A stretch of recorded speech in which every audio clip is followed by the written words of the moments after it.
Hi అండి. Welcome back to my channel. ఈరోజు వచ్చేసి రసం చేశాననమాట. ఇది వచ్చేసి చారు అని కూడా అంటారు మా సైడు.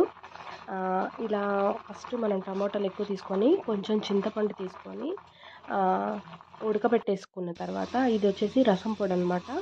జీలకర్ర, మిరియాలు, ధనియాలు కొంచెం వేసుకోవాలి, కందిపప్పు అనమాట. వేసేసి అండ్ ఇవి వచ్చేసి తెల్లపాయ అనమాట. తెల్లపాయలు వేసేసిన తర్వాత ఒకసారి తిప్పేసుకొని మిక్సీలో ఇది ఫైనల్గా కలుపుకునేసి ఆ వడపోసాం కదా, దాంట్లో మనం ఏంటంటే మనం చేత్తో బాగా కలుపుకోవాలన్నమాట. తర్వాత ఫైనల్గా మనం ఏంటంటే ఇది వచ్చేసి పోపు వేసుకోవాలన్నమాట. ఆవాలు, జీలకర్ర, ఇంగువ, ఎండుమిరపకాయ ఇవన్నీ వేసేసిన తర్వాత ఇట్లా మనము కలుపుకోవాలా. కలిపితేనే మన రసానికి మంచి టేస్ట్ వస్తుందన్నమాట.